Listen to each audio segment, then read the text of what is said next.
the LIBURD. So tonight, yes, good evening, Dr. LIBURD.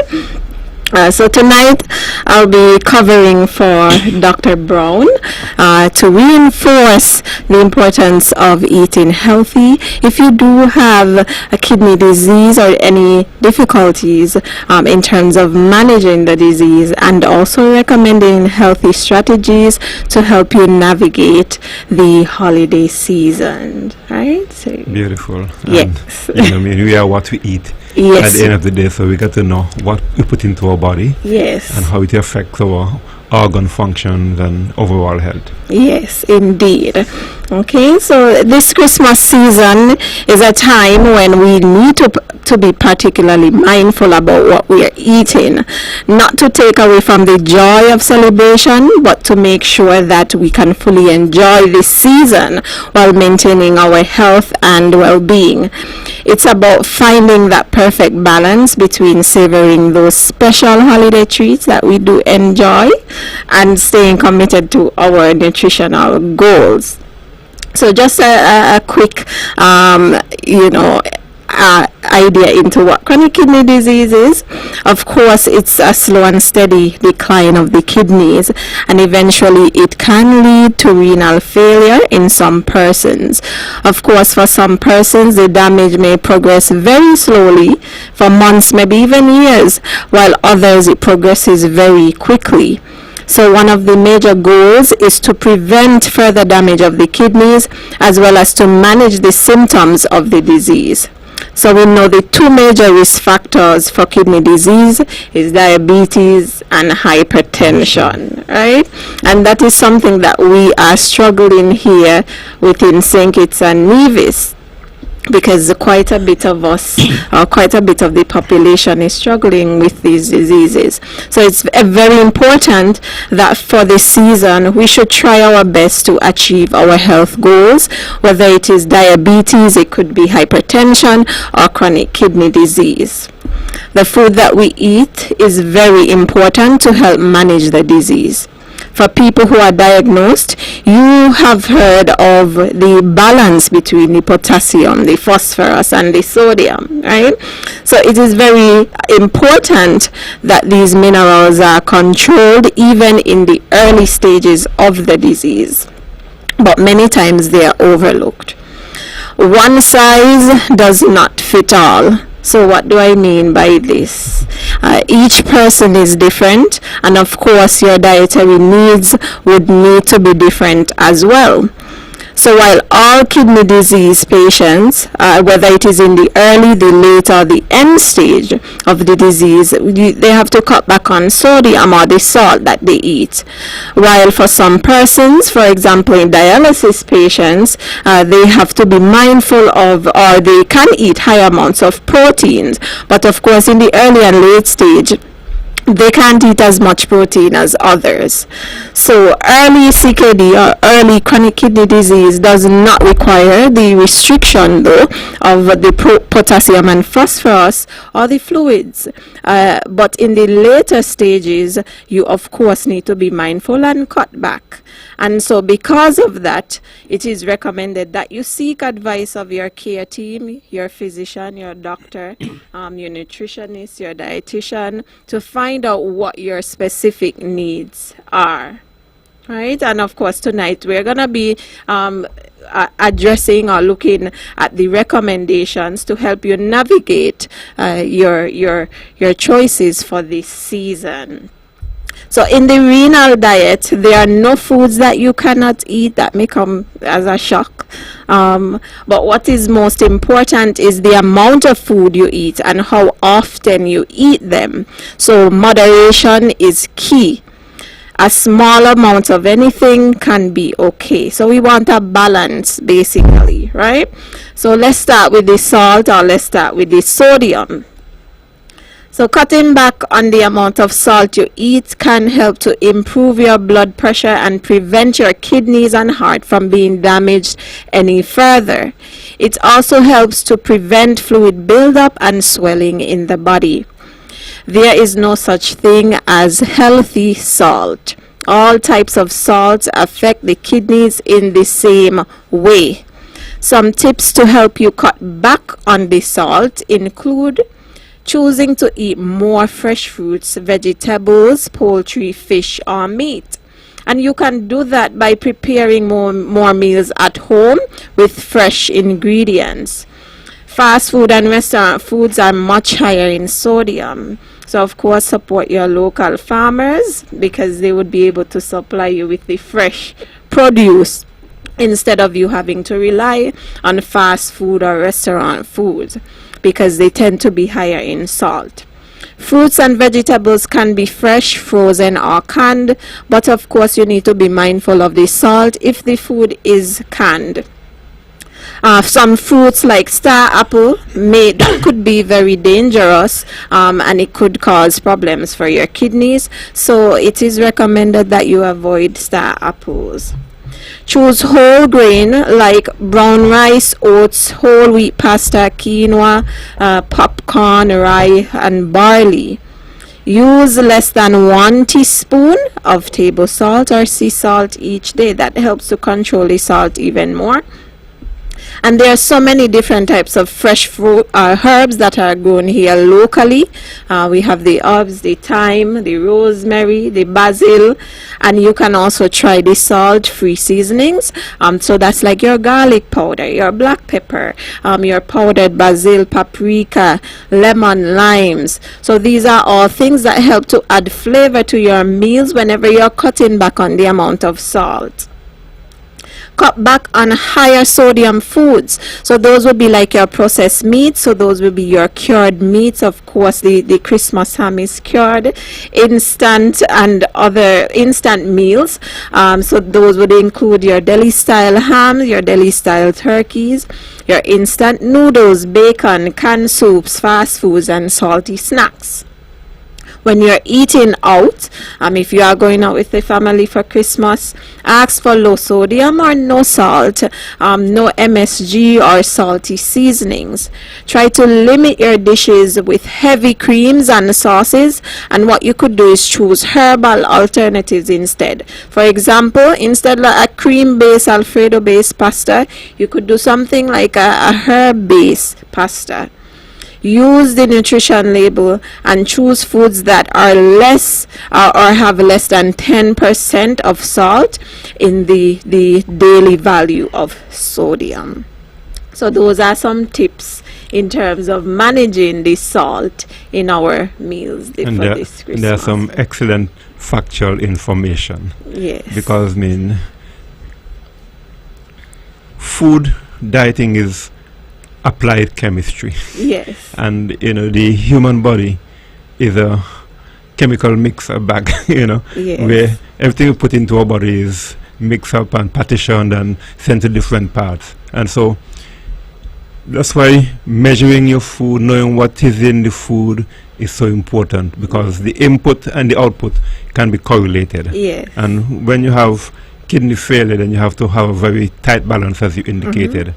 And there are tests that have been developed to measure these micronutrients and also the macronutrients.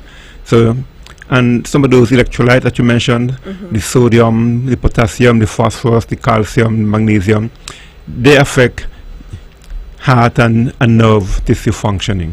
And so they need to be managed properly, controlled, and when the kidneys fail, then that fine control is lost. So you have to exercise control by managing the input more accurately, because the buffering capacity of the organ has been impaired. Yes. And so knowing what you put in, you can tightly control it so that you manage the output as well from the input. And that's what dieting is all about, Yeah. I mean, most of us could just eat as we like, but and nothing happen. But when you have these metabolic conditions, diabetes, hypertension, kidney failure, then you got to be so careful with the input, because it will affect the output, and of course the end organ damage will be exacerbated and the complications will ensue. Yes.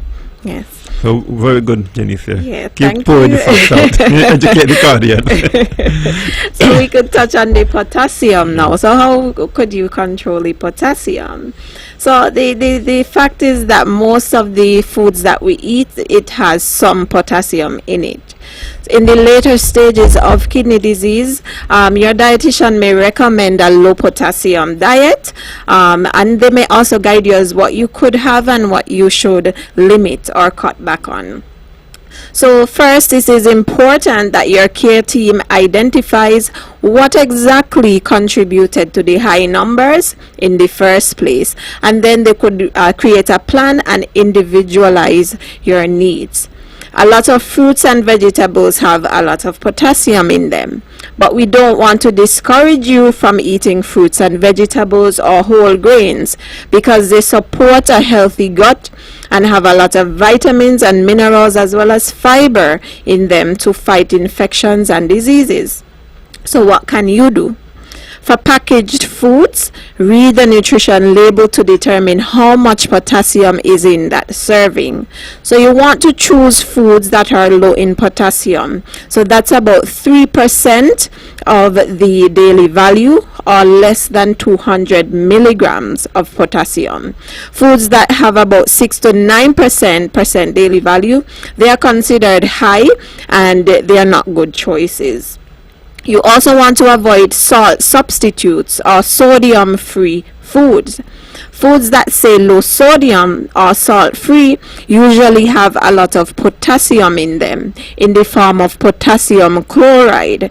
So check the ingredients list to make sure that there is no potassium in it.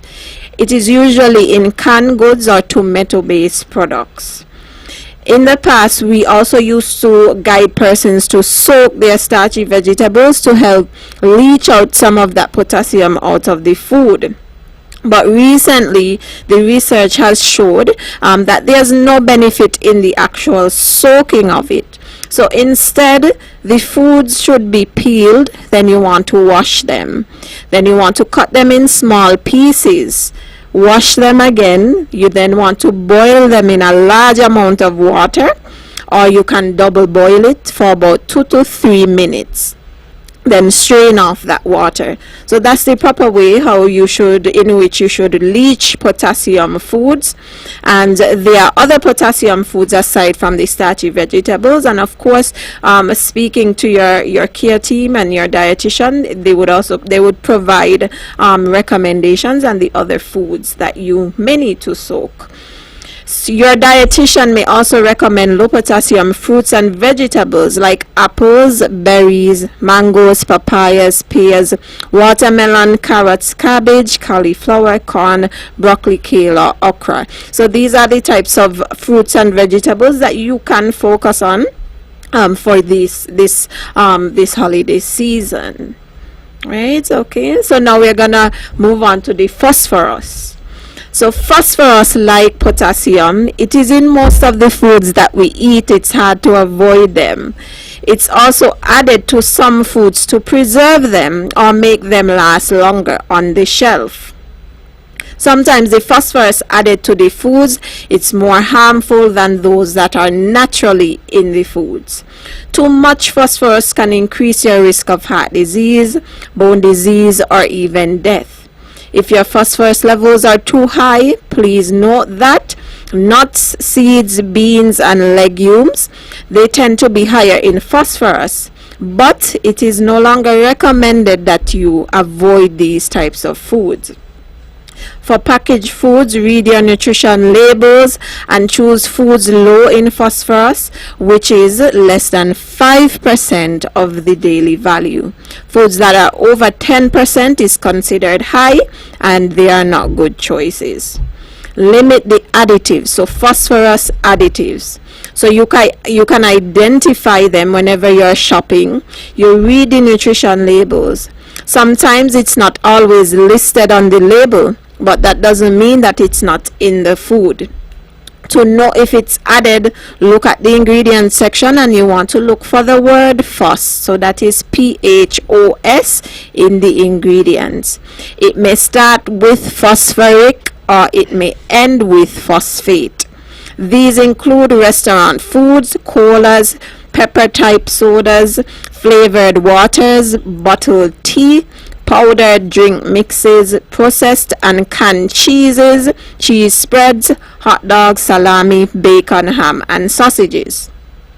If you're on medications that bind phosphorus, then take it as prescribed by your doctor with every meal or snack. If you're on dialysis, make sure that you do go to all your dialysis sessions, because it helps to remove the phosphorus in your blood. In terms of desserts, of course, we do want to have our desserts for the Christmas seasons.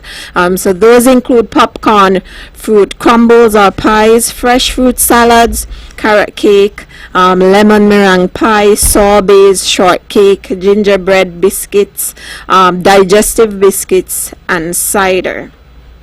Okay, and although there's also the option of wine, and for persons who have high phosphorus levels, be mindful that wine is very high in phosphorus. Men, you shouldn't drink no more than 3 to 4 units. For women, no more than 2 to 3 units.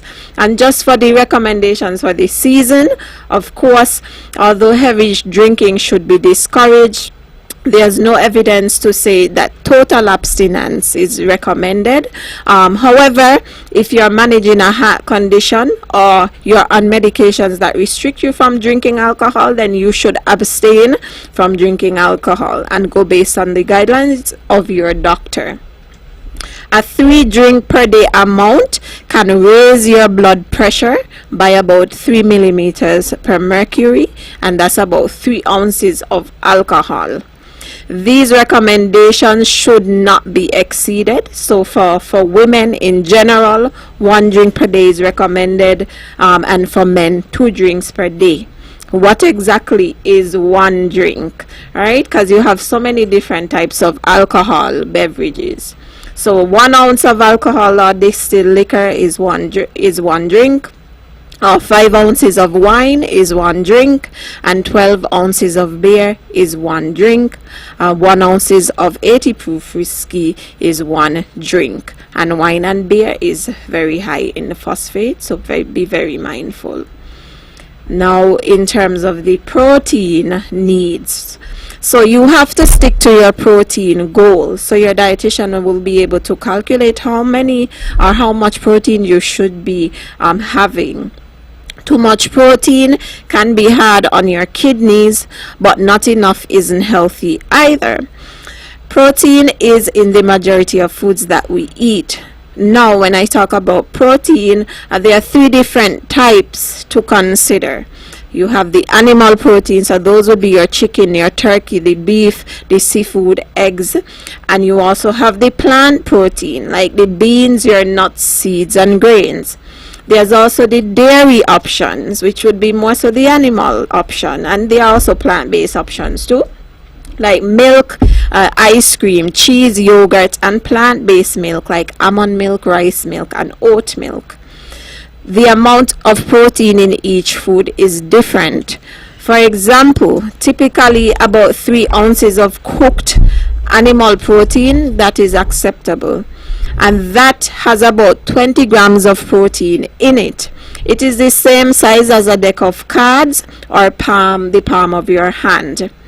There are 13 grams of protein in 2 large eggs and 5 grams in cooked lentils. So this is why it's very important to speak to your care team, your dietitian, at least once a year to help guide you with the right amount of protein that you should have. And over time, person's protein needs need to be adjusted depending on the kidney function or what your lab tests say.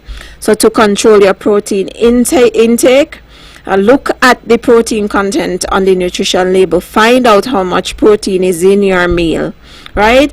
Plant-based proteins may help to slow the progression of your kidney disease.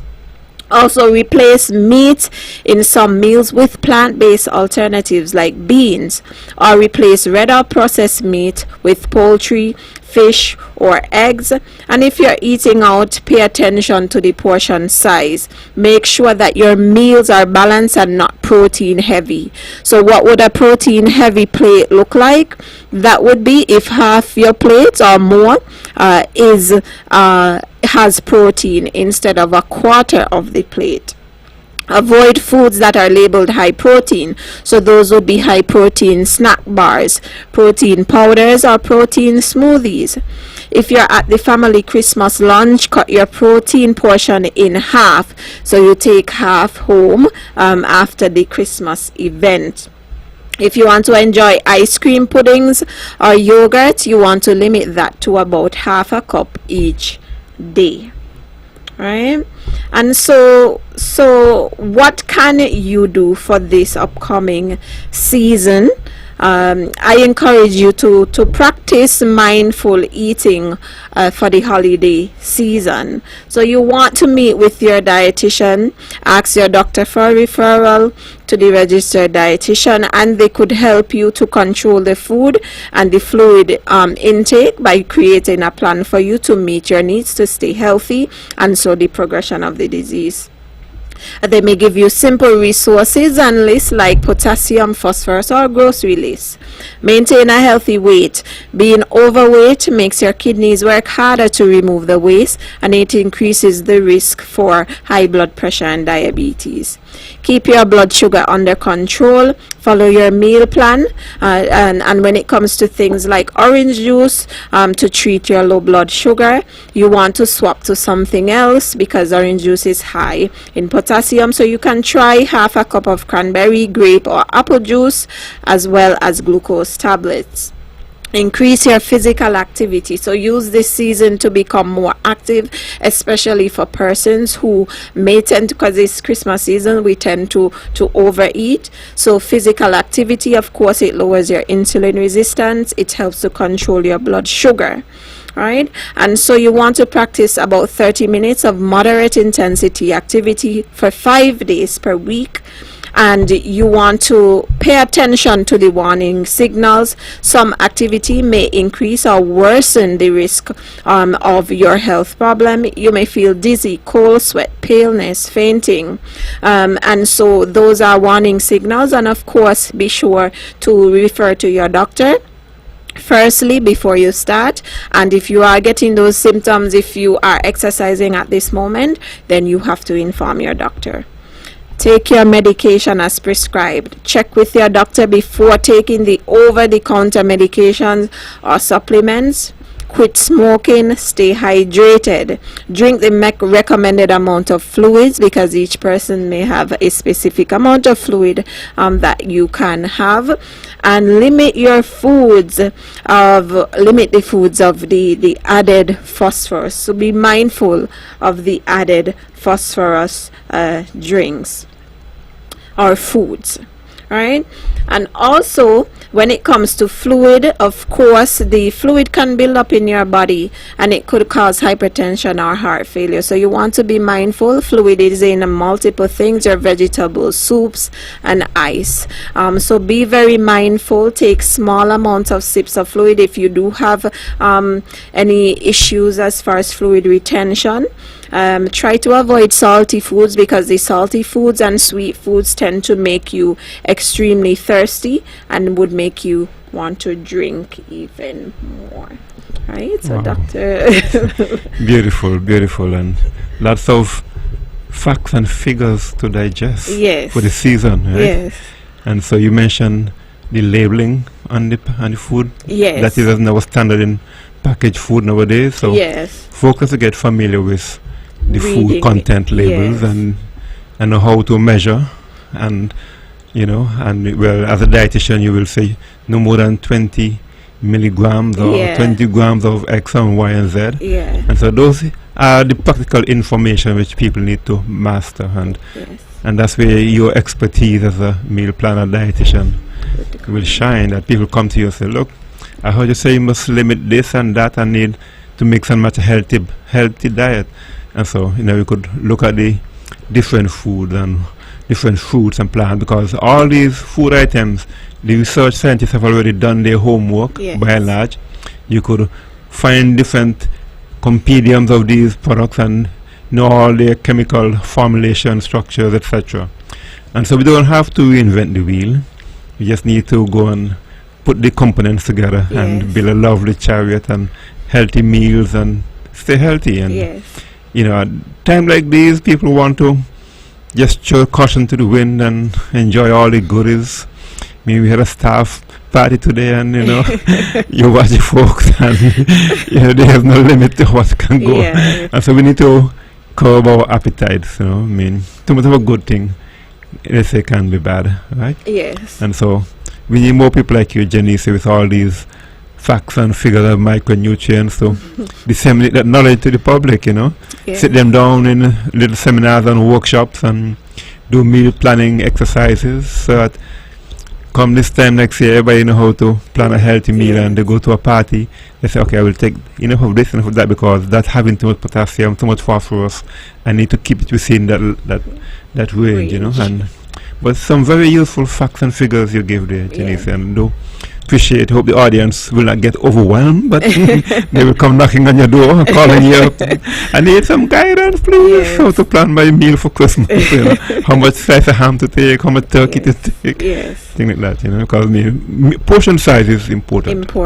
Very important. And I'm amazed sometimes when you look at a meal planning. You have 2 scoops of rice, potato salad, macaroni pie in different formats. You have plantain, you have corn on the cob, and all these starches. Right? And a diabetic will have 10 starches on a plate, Yes. And that will throw the blood sugar out of balance. Yes. So we have to understand where the sugar comes from. Yes. And if you're like, but I don't eat the sugar, but it's in a form locked away in the starches that we consume. So the knowledge you share is so important for people to understand and grasp the content of the food that we consume, because as I said earlier, what you put in will determine the output and the performance of the system, So the time is running short. And then the goal, of course, is to try our best to stick into the recommendations. Remember, it's all about joy and connection. And of course, just remember to stay mindful, enjoy the festivities, and remember your health goals in mind. And put in a plug for the sponsors of this show. Yes. The Nevis Renal Society has been around for about 25 years. 1998 thereabouts, 99. So we are advocating, and this program is part of the outreach to the community to let you know that we are here to encourage you, because prevention. But what goes in to the body will determine the output and the performance. So we have to know how much to put in so we could manage the outcome. Yes. And of course, the Renal Society, they are there to provide support to individuals. So if you do need assistance and help, they would be able to provide you with that support and connect you to persons who would be able to provide you with additional support. And most people know my numbers, right? In 6625187, and we could get you directed, right? Yes. Dr. Glenville LIBURD for the Renal Society. Yes. Okay. That's it. Okay, so just remember, the holiday season is about joy, connection, and celebration. By being mindful about our eating habits, we can fully embrace these special moments while taking care of our health. I wish you a happy and healthy holiday season. Until next time, of course, eat well, stay mindful, and enjoy. Good. Wonderful. Yes. You were just listening to